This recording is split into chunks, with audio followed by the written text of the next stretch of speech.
भारतीय सेना ने सायरन बजाया हिंदुस्तान में और दिवाली मनाई पाकिस्तान में। जी हां, बिल्कुल मैं बात कर रहा हूं 7 अप्रैल की रात जिस तरह से पाकिस्तान के आतंकवादी ठिकानों पर भारतीय सेना का एक ज्वाइंट ऑपरेशन, सक्सेसफुल ऑपरेशन संपन्न हुआ। उसके बाद पूरी दुनिया में भारत का डंका बज रहा है और पाकिस्तान के अंदर रोया पीटी मची हुई है। पाकिस्तान के अंदर अफरा तफरी का माहौल है क्योंकि 100 से करीब 130 आतंकवादियों को मार गिराया गया है और 9 आतंकी पैड को नेस्तानाबूद कर दिया गया है। इंडियन आर्मी का एक ज्वाइंट ऑपरेशन सफल हुआ है।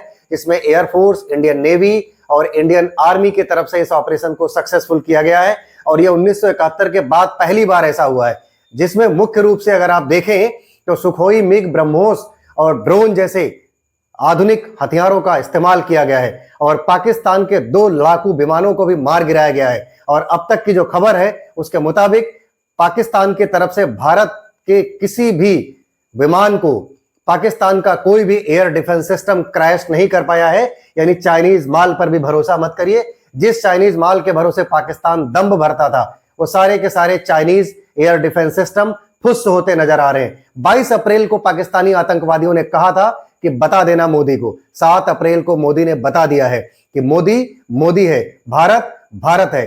पाकिस्तान के सेना प्रमुख आसिफ मुनीर और प्रधानमंत्री शहबाज खान आज बिल ढूंढ रहे हैं अपने छिपने के लिए। उनकी जनता उनके ऊपर ही आतंकवादी होने का आरोप लगा रही है। उनकी जनता उनके ऊपर ही हमले करने के लिए डिमांड कर रही है भारत सरकार से और कह रही है कि आसिफ मुनीर और हमारे प्रधानमंत्री शहबाज खान के ऊपर ही हमला कर दीजिए और पाकिस्तान को इन आतंकवादियों से फुर्सत मिल जाए। भारत ने सिंधु से लेकर सिंदूर तक यानी ऑपरेशन सिंदूर को ऐसे सक्सेसफुल किया है कि लश्कर ए तोयबा और जैसे मोहम्मद के सभी ठिकानों को निस्ता नाबूद कर दिया है। मसूद अजहर के पूरे परिवार को मार गिराया गया है। कुत्ते की मौत मरे हैं मसूद अजहर के परिवार वाले और अब कोई भी सबूत नहीं मांगेगा क्योंकि सारे सबूत के बयानी कर रहा है खुद मसूद अजहर। वो खुद कह रहा है कि मैं क्यों नहीं मर गया।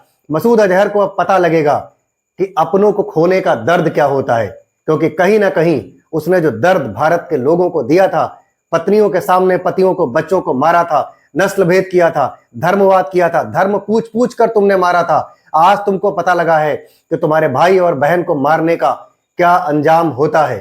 तुम्हें पता लगेगा कि तुमने जिस तरीके से निर्दोष भारतीयों को मारा था आज उसकी सजा तुम भुगतोगे। मदरसों के अंदर, मस्जिदों के अंदर जो पाकिस्तान ऑक्युपाइड कश्मीर के अंदर बनी थी उनको चला रहा था यह मसूद अजहर जो जैसे मोहम्मद का सरगना है, मुख्य आतंकवादी है। इन मदरसों में, इन मस्जिदों में आतंकवाद की ट्रेनिंग दी जाती थी, लॉन्च पैड बनाए गए थे, रिक्रूटमेंट किया जाता था इसमें आतंकवादियों का, टेरर इंफ्रास्ट्रक्चर का निर्माण यहीं होता था। उनको ध्वस्त कर दिया गया है। इंडियन एयरफोर्स ने चुन चुन करके एक एक ठिकाने को ध्वस्त किया है। मरकज ताइबा जो इनका ट्रेनिंग सेंटर था, ट्रेनिंग हब था, जहां पर भर्तियां होती थी, ब्रेन वॉश किया जाता था, सबको ध्वस्त कर दिया गया है। और अभी जिस तरीके से भारत के सेना प्रमुख का आज एक ट्वीट आया है कि पूरी पिक्चर अभी बाकी है। पाकिस्तान के अंदर निश्चित रूप से तबाही मचने वाली है। पाकिस्तान को अब भागने की जगह नहीं मिलने वाली है। उधर से बलूच मारेगा। बलूच की जो BLA आर्मी है यानी बलूचिस्तान लिबरेशन आर्मी, वो चुन चुन कर मार रही है। एक खुशखबरी और बताता चलूं कि पाकिस्तान पेट से है। पाकिस्तान किसी भी वक्त बलूचिस्तान को जन्म दे सकता है और वो प्रसव कराएगा भारत, क्योंकि भारत के अंदर वो क्षमता है, भारत के रॉ के अंदर वो क्षमता है। भारत ने पूरी अपनी कहानी गढ़ दी है और यही बलूचिस्तान इनको घेर घेर के मारेगा। अभी तक जिस बलूचिस्तान ने इनके रसद को लूटा है, इनके हथियारों को लूटा है, क्योंकि बलूचिस्तान को अब तक पाकिस्तानियों ने लूटा है, पाकिस्तान की आर्मी ने लूटा है। आज अगर आप बलूचिस्तान के लोगों से बात करें तो वो बताते हैं किस तरह से उनकी माँ बहन बेटियों को उनके घर से उठा ले गए हैं यही पाकिस्तान की आर्मी वाले। और आज एक और नई चीज देखने को मिली, जिस तरह से मसूद अजहर के परिवार वालों के जनाजे में पाकिस्तान की आर्मी शामिल हुई, वह वाकई बेहद निंदनीय है। और वैश्विक स्तर पर एक पाकिस्तान ने पूरी दुनिया में शांति के समर्थक लोगों पर एक तमाचा मारा है और दुनिया को भी अब देखना चाहिए। इजराइल जैसे देश तो वैसे भी पूरे जोश व होश के साथ में भारत के साथ हैं। अमेरिका को इस बात का एक नजारा देखना चाहिए कि किस तरह से भारत पर आतंकवादी हमले करने वाला पाकिस्तान अपने यहां आतंकवादियों की मौत पर गमजदा है। उनके जनाजे में शामिल हो रहे हैं लोग, उनकी मस्जिदों में आतंकवादियों की मौत पर दुआएं की जा रही हैं। इसको भी समझना पड़ेगा। तमाम दुनिया के देश जो आतंकवाद के विरोधी हैं, शांति के समर्थक हैं, वो पाकिस्तान की इस नापाक जंग को भी देखें। और कुल मिलाकर के हिंदुस्तान के में इस वक्त सब कुछ स्थिर है। हिंदुस्तान का विपक्ष पूरी तरीके से स्थिरता बनाए हुए है। खास करके विपक्ष के प्रमुख नेता राहुल गांधी पूरी तरीके से सरकार के साथ कंधे से कंधा मिलाकर चल रहे हैं, हर मीटिंग में शामिल हो रहे हैं। जहां एक तरफ देश के गृह मंत्री अमित शाह सीमावर्ती सभी राज्यों के मुख्यमंत्रियों के साथ एक मीटिंग कर रहे हैं, वहीं राजनाथ सिंह सर्वदलीय मीटिंग आज शाम को एक फिर कर रहे हैं। तमाम कुछ अभी होना बाकी है। और जिस तरह से सेना प्रमुख का एक बयान आया है, पाकिस्तान की नींदें हराम होने वाली हैं।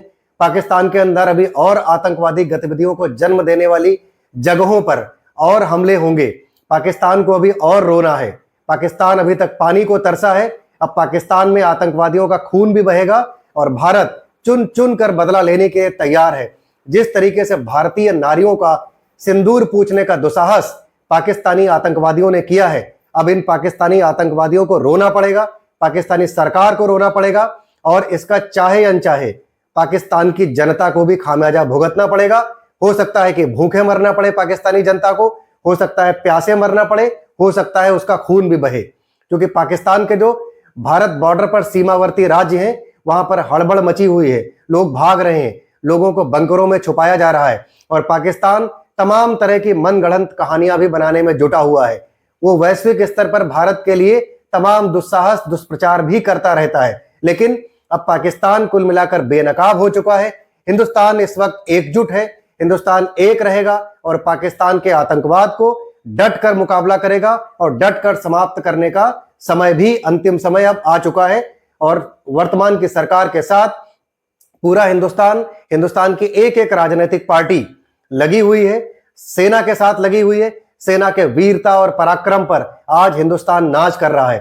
हिंदुस्तान की जनता को पूरी तरीके से भरोसा है कि इस हिंदुस्तान की वीर जनता और इस हिंदुस्तान के एयरक्राफ्ट में बैठे सैनिक, इंडियन आर्मी में भरते जवान और इंडियन नेवी में हमारे जाबाज सिपाही पाकिस्तान की एक एक काली करतूत का जवाब देकर रहेंगे और आतंकवाद को मिटा कर रहेंगे। देश आतंकवाद मुक्त होने की तरफ अब बढ़ चला है। आप देख रहे थे द रियल टॉक शो। मेरा नाम है सचिन प्रभाकर। आप मेरे वीडियो के कमेंट सेक्शन में जय हिंद जय भारत लिखकर भारतीय सेना और सरकार का मनोबल बढ़ाने में अपनी पूरी भूमिका निभाइए। जय हिंद जय भारत।